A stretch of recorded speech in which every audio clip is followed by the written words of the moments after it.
রাত তখন 1:22। তন্ময় তার ফোনে একটা হরর শর্ট ফিল্ম দেখছিল। সে একজন কলেজ ছাত্র। রাত করে পড়াশোনা করা তার অভ্যেস। সে প্রযুক্তির প্রতি বারবারই একটু বেশি আকৃষ্ট। হঠাৎ তার ফোনটা যেন বন্ধ হয়ে গেল। এ দেখে সে ভেবাচেকা খায়। তারপর হঠাৎ সে খেয়াল করে তার স্ক্রিনে একটি অদ্ভুত নোটিফিকেশন ভেসে উঠেছে। Shadow scan ready to install. অ্যাপটির আইকনটি ছিল এক কালো ছায়াময় মুখ, কিন্তু কোনো চোখ ছিল না। কিরম যেন একটা ভয় ভয় গন্ধ বেরোলো এই ছায়াময় আইকন দেখে। সে না চাইতেও অ্যালাউয়ের বোতাম চেপে গেল। তন্ময় ভাবছিল হয়তো কোনো গ্লিচ হবে, তবে ঘুম ঘুম লাগা চোখ এবার সজাগ হয়ে গেছে। অ্যাপটি ওপেন হতে স্ক্রিন কালো হয়ে যায়। মাঝখানে শুধু একটি প্রশ্ন, allow access to your shadow. Tanmoy ভাবছে এটা কোনো গেম হবে, যেটার ইন্ট্রো মনে হয় এরমভাবেই। কিন্তু যখন সে ইয়েস চাপালো, হঠাৎ স্ক্রিন থেকে এক অদ্ভুত আলো বের হতে লাগলো। মনে হলো যেন আলোটা আর আলো নেই, আগুন রূপ নিয়ে তন্ময়ের চোখে ঢুকে যাচ্ছে। তার ছায়া যে পাশের দেওয়ালে পড়ছিল সেটা একটু কেঁপে উঠল। তৎক্ষণাৎ ফোনটা রেখে সে উঠে দাঁড়ায়। সে তার চোখগুলোকে চেপে ধরে অনেক জ্বালা করে।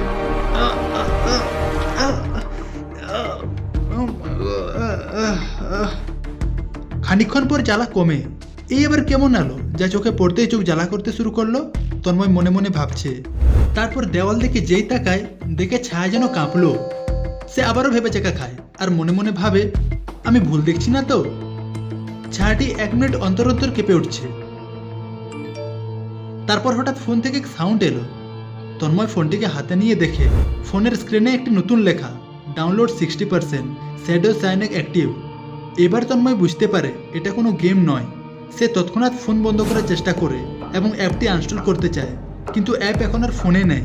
স্ক্রিন বন্ধ হলেও ডাউনলোড চলতে থাকে। সেই সঙ্গে তার অনুভব হয় শরীর যেন ধীরে ধীরে ভারী হয়ে যাচ্ছে। এবার তন্ময় আতঙ্কের শিকার হয় আর তার বন্ধু অর্ণবকে ডাকে।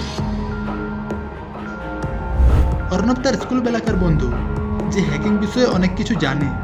ধীরে ধীরে অর্ণব সবটা বুঝতে পারে এবং তার ফোনটা নিয়ে স্ক্যান করে।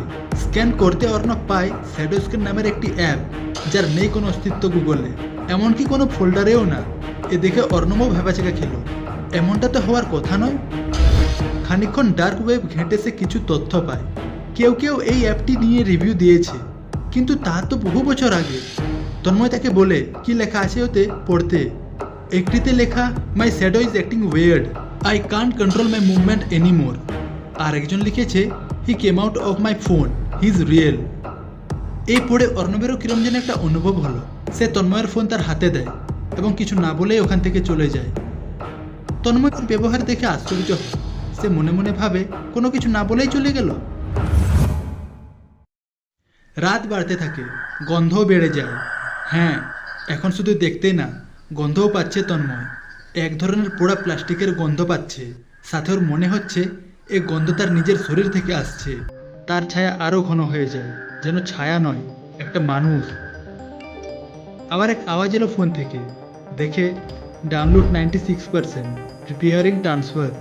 এসব কি হচ্ছে তার কোনো কিছুই মাথায় ঢোকে না। জানালার কাছে নিজের ছায়া তার পাশে দাঁড়িয়ে আছে। চোখে গর্ত আর ঠোঁটে লেগে আছে বিকৃত এক হাসি। সে মুহূর্তে সে এক বিকট গর্জন শুনতে পায়। না, সেটি বাইরের কিছু নয়, ফোন থেকেও নয়, ঠিক তার মাথার ভেতর থেকে আসা এক গর্জন। তুই সম্মতি দিয়েছিলি, এবার আমি আসছি। হঠাৎ তার ফোন থেকে এক শব্দ ভেসে আসে। তন্ময়ের হাতে তার ফোন। সে ফোনটিকে ছুঁড়ে ফেলে দেয়।